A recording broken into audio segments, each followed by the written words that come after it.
ఇదే జూన్లో కరెక్ట్గా 15 years బ్యాక్ 5th June 2009లో ఏం జరిగిందో మీకు తెలుసా?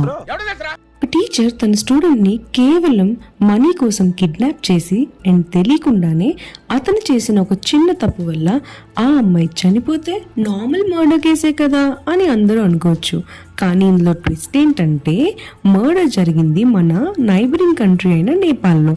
కానీ మర్డర్ చేసిన వ్యక్తి మన ఇండియాకి చెందిన వెస్ట్ బెంగాల్లో ఉన్న డార్జిలింగ్కి చెందిన వాడు. ఒక వెల్ ఎడ్యుకేటెడ్ పర్సన్ ఇంత దారుణంగా మర్డర్ చేయాల్సిన అవసరం ఏమొచ్చింది? అండ్ ఇండియాలో ఉంటున్న ఇతను నేపాల్కి ఎందుకు షిఫ్ట్ అయ్యాడు? అసలు ఈ మర్డర్ వెనక ఏం దాగుంది? మర్డర్ జరగక ముందు అండ్ తర్వాత కిడ్నాపర్ ఈ అమ్మాయితో చేసిన సంగతులు వింటే నిజంగా చాలా క్రూయల్గా అనిపిస్తుంది. ఎప్పటిలాగానే ఈ కేసుని ఫుల్గా తెలుసుకోవాలనుకుంటే కింద కనిపిస్తున్న లింక్ని ప్రెస్ చేయండి. Also like, share and subscribe.